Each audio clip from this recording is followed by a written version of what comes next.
পৰিণত হৈছিলে। প্ৰহ্লাদচৰিত আমাৰ হেম সৰস্বতীৰ দিনৰ প্ৰহ্লাদচৰিত, মাধৱ কন্দলীৰ ৰামায়ণ, গোটেই ভাৰতবৰ্ষৰ গোটেইবিলাক ভাষাৰ ভিতৰত সংস্কৃতৰ পৰা প্ৰথম ৰামায়ণ অনুবাদ হোৱাৰ ঘটনা। যি সময়ত উড়িয়া ভাষাটো সংস্কৃতৰ পৰা ৰামায়ণ অনুবাদ হোৱা নাছিলে, তেতিয়া আমাৰ অসমীয়া ভাষাত ৰামায়ণ অনুবাদ হৈছিলে। তো মাধৱ কন্দলীয়ে সেই কাম কৰিছিলে। তো এই যে বহু দিনৰ পৰা, কেইবা শ বছৰ আগৰ পৰা বা হাজাৰোধিক বছৰ আগৰ পৰা অসমীয়া ভাষাৰ যি সাহিত্যিক চৰ্চা, অসমীয়া ভাষাৰ যি প্ৰবাহমান জনগণৰ মাজৰ চৰ্চা, সেই চৰ্চাক কালি কেন্দ্ৰীয় চৰকাৰে স্বীকৃতি প্ৰদান কৰিলে। অসমীয়া ভাষাক ভাৰতবৰ্ষৰ ক্লাছিকেল ভাষাবিলাকৰ ভিতৰত এটা ভাষাৰূপে, টোটেল 11টা ভাষা হ'ল কালি, সেই 11টাৰ ভিতৰত এটা অসমীয়া ক্লাছিকেল ভাষা ভাৰতবৰ্ষৰ, এইটো পৰিগণিত হ'ল। গতিকে অসমীয়া ভাষাক ক্লাছিকেল ভাষাৰ মৰ্যাদা প্ৰদান কৰাৰ কাৰণে প্ৰথমতে আমি সন্তোষ প্ৰকাশ কৰিছোঁ, আদৰণি জনাইছোঁ, আৰু সেই আদৰণি জনাবৰ কাৰণে আজিৰ এই সংবাদমেলখন আয়োজন কৰিছোঁ। কিন্তু দেখিছোঁ যে যি সময়ত অসমীয়া ভাষাই আমাৰ ধ্ৰুপদী ভাষাৰ মৰ্যাদা বা ক্লাছিকেল ভাষাৰ মৰ্যাদা লাভ কৰিছে, সেই সময়ত যেন কৃতিত্ব লাভ কৰিবৰ কাৰণে কোনে এই কামটো কৰিলে, কোনে তাৰ কাৰণে ক্ৰেডিট পাব, কৃতিত্বৰ কাৰণে যেন এটা প্ৰতিযোগিতা হৈছে। প্ৰতিযোগিতা হৈছে, সৰ্বানন্দ সোণোৱালে প্ৰথমতে টুইটটো কৰিব, সৰ্বানন্দ সোণোৱাল ডাঙৰীয়াই ক্ৰেডিটটো পাব, নে হিমন্ত বিশ্ব শৰ্মাই প্ৰথমতে ক'ব। হিমন্ত বিশ্ব শৰ্মাৰ ক্ৰেডিট বেছি নে সৰ্বানন্দ সোণোৱালৰ বেছি, ইয়াক লৈ যেন এটা অঘোষিত প্ৰতিযোগিতা বিজেপি দলৰ মাজতে হৈছে। আকৌ তাতে আৰু এজন মানুহে চান্স এটা ল'বলৈ চেষ্টা কৰিছে, প্ৰবৃত্ত মাৰ্ঘেৰিটা নামৰ মানুহজনে। তেওঁ চেষ্টা কৰিছে যে তেওঁৰ কৃতিত্ব আছে, এনেকুৱা ধৰণৰ এটা আমি দেখিছোঁ যে কৃতিত্বৰ এখন যুঁজ, এটা টনা আজোৰা, এটা প্ৰতিযোগিতা আমি বিজেপি দলৰ ভিতৰতে, বিজেপি চৰকাৰৰ ভিতৰতে আমি দেখিবলৈ পাইছোঁ।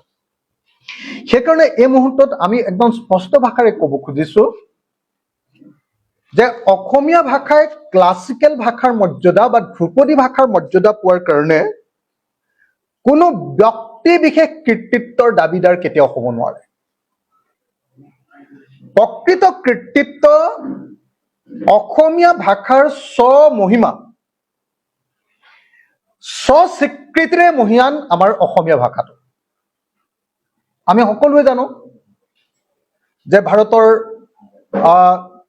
আজি যি ধ্ৰুপদী ভাষাৰ মৰ্যাদা লাভ কৰিছে অসমীয়া, এই অসমীয়াই 5th চেঞ্চুৰীতে, পঞ্চম দশক দেই, 1500 বছৰ হ'লে ভাষাটোৱে ক্লাছিকেল ভাষাৰ মৰ্যাদা লাভ কৰে। পঞ্চম দশকতে অসমীয়া আমাৰ সৰুপথাৰ নগাজুৰি খনিকৰ গাঁৱত অসমীয়া লিপি, সংস্কৃততে লিখিছে কিন্তু তাত অসমীয়া লিপিৰ উপস্থিতি অনুভৱ কৰা গৈছে। গতিকে ডেফিনেটলি অসমীয়া ভাষাই আমাৰ ক্লাছিকেল ভাষাৰ মৰ্যাদা পাব লাগে। তাত বিজেপি দলে তাক স্বীকৃতি দিয়াত একো ডাঙৰ কৃতিত্ব একো নাই। আমাৰ পাবইলগীয়া বস্তু 5th চেঞ্চুৰীতে আছে, মাত্ৰ 1500 বছৰ লাগে, অথচ 5th চেঞ্চুৰীতে অসমীয়া ভাষাৰ উপস্থিতি আছে। তাৰ পাছত দেখা গৈছে যে 5th চেঞ্চুৰীৰ পৰা পঞ্চম শতিকাৰ পৰা ত্ৰয়োদশ শতিকালৈকে এই সময়খিনিত বহুত এনেকুৱা ধৰণৰ শিলালিপি, তাম্ৰলিপি, বিভিন্ন ধৰণৰ লিপি অসমত আৱিষ্কাৰ হৈছে, যিবিলাক লিপিত অসমীয়া ভাষালৈকে আটাইবিলাকৰ অৱদানেৰে আমি দেখিবলৈ পালো যে এনেকৈ অসমীয়া ভাষাটো মহিয়ান হৈ আহিছে। তাৰ পাছত আমি দেখিবলৈ পালো যে প্ৰথম অসমীয়া গদ্য, কথাগীতা আৰু ভাগৱত কথা ভট্টদেৱে আৰম্ভ কৰিলে। ভট্টদেৱৰ এই কাহিনী আমি সকলোৱে জানো।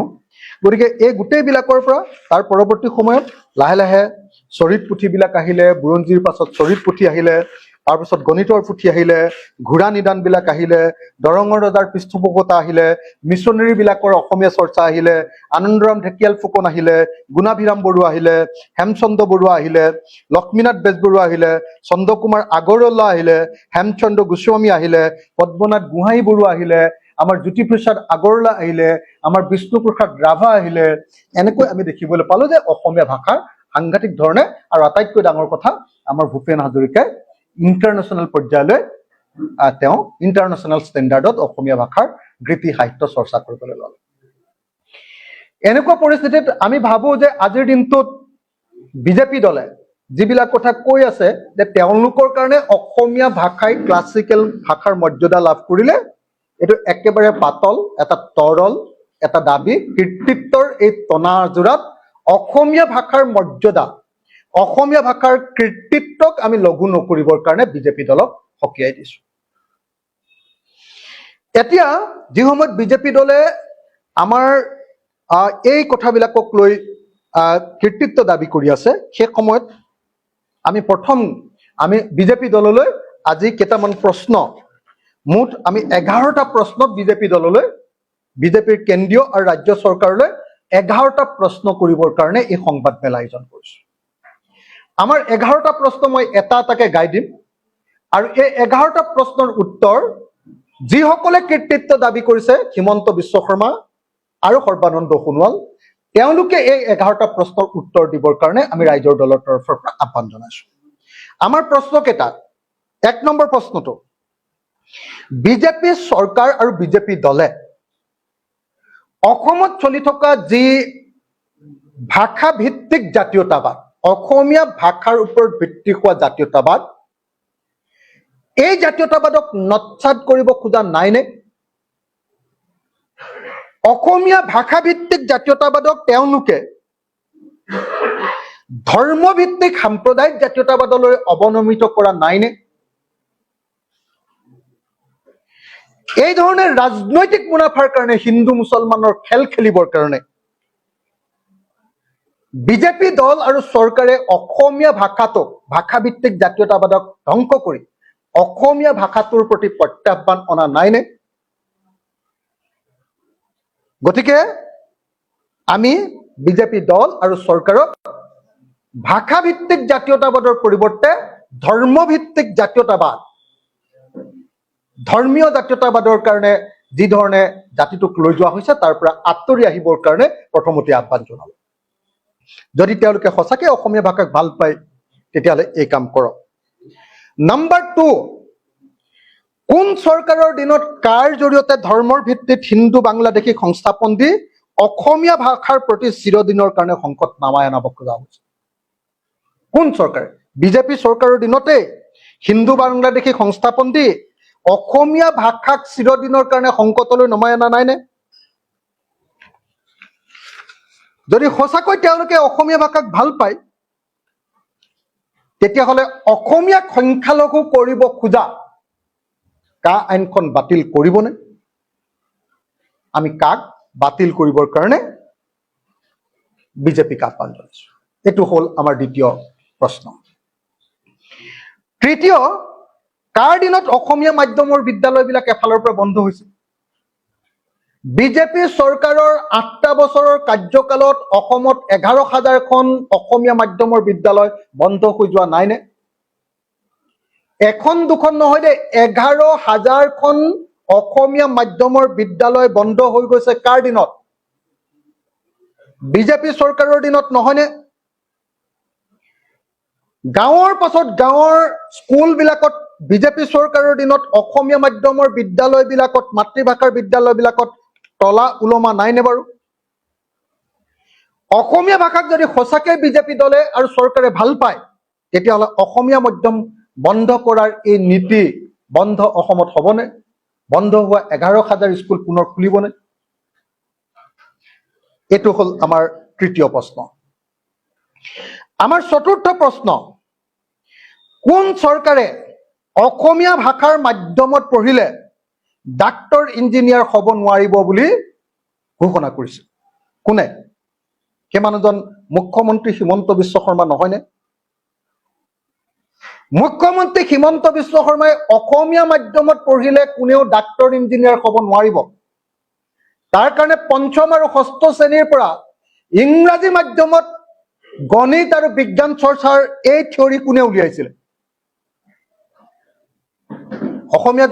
অসমীয়া ভাষাক যদি সঁচাকৈ বিজেপি দলে ভাল পায়, মাতৃভাষাত গণিত আৰু বিজ্ঞান পঢ়োৱাৰ নিয়ম আকৌ অব্যাহত ৰাখিবনে? ষষ্ঠ শ্ৰেণীৰ পৰা ইংৰাজী ভাষাৰ প্ৰৱৰ্তনৰ যিটো নিয়ম, মাধ্যম প্ৰৱৰ্তন, ভাষাটো প্ৰৱৰ্তন কৰিব পাৰে, মাধ্যম প্ৰৱৰ্তনৰ অসমীয়া মাধ্যমৰ বিদ্যালয়ত পঞ্চম আৰু ষষ্ঠ শ্ৰেণীৰ পৰা ইংৰাজী মাধ্যম, ইংলিছ মিডিয়াম আৰম্ভ কৰা কামটো বন্ধ কৰিবনে? এইটো 4 নম্বৰ প্ৰশ্ন। 5 নম্বৰ প্ৰশ্ন, কোনখন চৰকাৰে অসম লোকসেৱা আয়োগৰ সংযুক্ত প্ৰতিযোগিতামূলক পৰীক্ষাত যি বাধ্যতামূলকভাৱে অসমীয়া ভাষাৰ এখন কাকত আছিলে সেইখন কোনখন চৰকাৰে প্ৰত্যাহাৰ কৰি দিলে? APSCত যেতিয়া বাধ্যতামূলকভাৱে অসমীয়া ভাষা থাকে, এখন প্ৰশ্ন কাকত থাকে, তেতিয়া বাহিৰৰ মানুহে আহি আমাৰ ইয়াত এডমিনিষ্ট্ৰেটিভ পৰীক্ষাত উত্তীৰ্ণ হ'ব নোৱাৰে। কোনে সেই বাধ্যতামূলকভাৱে অসমীয়া ভাষাৰ প্ৰশ্ন কাকতখন কোনে নাইকিয়া কৰি দিলে? যাৰ ফলস্বৰূপে আজি APSC, আজি ACS বা আপোনাৰ APSত বা অন্যান্য ছাৰ্ভিচবিলাকত এতিয়া বাহিৰৰ মানুহেও আহি এই প্ৰশাসনিক পদবিলাক দখল কৰিব পৰা হৈ গ'ল। এই কাম কৰি কি উত্তৰণৰ, অসমীয়া ভাষাৰ উত্তৰণৰ কি কাম তেওঁলোকে কৰিবলৈ গৈছে? যদি বিজেপি চৰকাৰে অসমীয়া ভাষা সঁচাকৈ ভাল পায়, অসম লোকসেৱা আয়োগত অসমীয়া ভাষাৰ প্ৰশ্ন কাকতখন পুনৰ প্ৰৱৰ্তন কৰিবনে? এইটো হ'ল আমাৰ 5 নম্বৰ প্ৰশ্ন। 6 নম্বৰ প্ৰশ্ন, অসম চৰকাৰৰ উদ্যোগত অসমীয়া মাধ্যমৰ বিদ্যালয় নহয়, CBSEৰ অধীনত ইংৰাজী মাধ্যমৰ বিদ্যালয় খোলাৰ সিদ্ধান্ত কাৰ?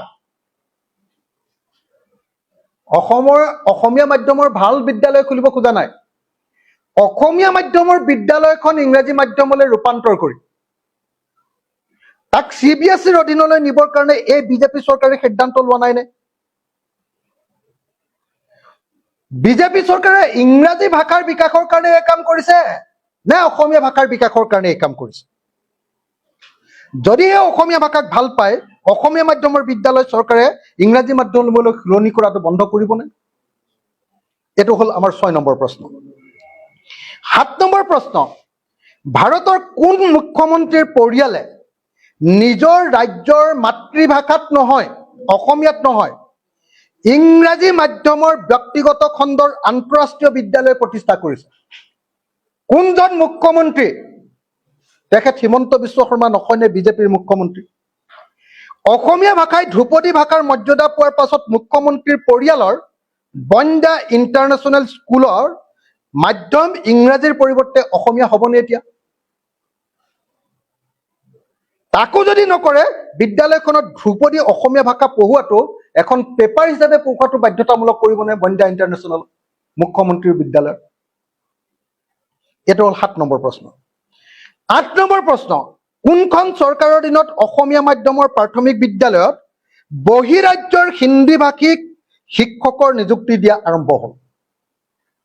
আমাৰ মাজুলীৰ জেংৰাই মুখৰ যে মিচিং ভাষা কোৱা ল'ৰা ছোৱালীৰ LP স্কুলত অসমীয়া মাধ্যমৰ বিদ্যালয়ত যে বিহাৰৰ পৰা আহি চাকৰি পালে।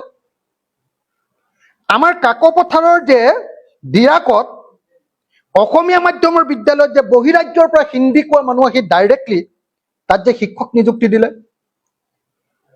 এই বহিৰাজ্যৰ হিন্দী মাধ্যমত পঢ়া ল'ৰা ছোৱালী অসমীয়া মাধ্যমৰ LP স্কুলত নিযুক্তি দিয়াৰ কাম আমাৰ অসমীয়া ভাষা ক্লাছিকেল মৰ্যাদা পোৱাৰ পাছত বন্ধ হ'ব নে নহ'ব? এইটো হ'ল আমাৰ 8 নম্বৰ প্ৰশ্ন। আমাৰ 9 নম্বৰ প্ৰশ্ন, কাৰ দিনত অসমীয়া মাধ্যমৰ বিদ্যালয়বিলাকৰ স্কুলবিলাক এতিয়া বিদ্যালয়বিলাক এতিয়া নিমাও মাও হৈ গ'ল? কাৰ দিনত? কাৰ দিনত অসমীয়া মাধ্যমৰ বিদ্যালয়ৰ শিক্ষকসকলক পাঠদানত নহয় অন্য কামত ব্যস্ত কৰাই অসমীয়া মাধ্যমৰ বিদ্যালয়বিলাকলৈ অমানিশা মাতি আনিব খোজা হৈছে? কাৰ দিনত?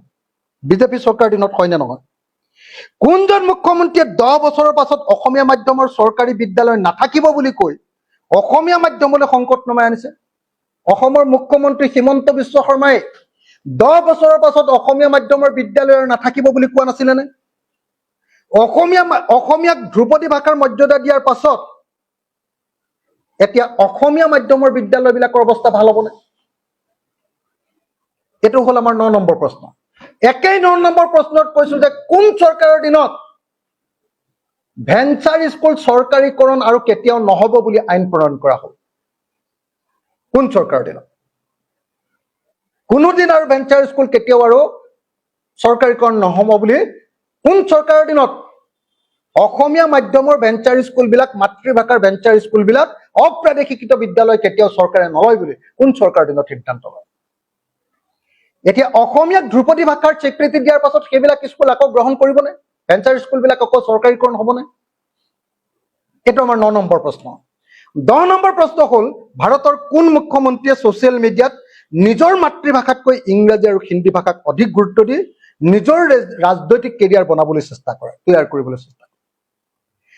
এতিয়া অসমীয়া ভাষাই ধ্ৰুপদী মৰ্যাদা লাভ কৰাৰ পাছত হিমন্ত বিশ্ব শৰ্মাই ছ'চিয়েল মিডিয়া, ফেচবুক বা টুইটাৰত এতিয়া অসমীয়া ভাষাৰ চৰ্চা বেছিকৈ কৰিবনে? মাতৃভাষাৰ চৰ্চা কৰিবনে? নে তেওঁ হিন্দী ভাষা আৰু ইংৰাজী ভাষাত বেছিকৈ চৰ্চা কৰিব? কেন্দ্ৰীয় নেতা বনিবৰ কাৰণে, ৰাষ্ট্ৰীয় নেতা বনিবৰ কাৰণে বেছি চৰ্চা কৰিব হিন্দী ভাষা, ইংৰাজী, নে ধ্ৰুপদী অসমীয়া মাতৃভাষাক তেখেতে বেছি চৰ্চা কৰিব? আৰু 11 নম্বৰ কিন্তু আটাইতকৈ গুৰুত্বপূৰ্ণ প্ৰশ্ন, কোন চৰকাৰৰ দিনত অসমৰ বিশেষ ৰাজ্যৰ মৰ্যাদা 2015 চনত কৰ্তন কৰি দিয়া হ'ল?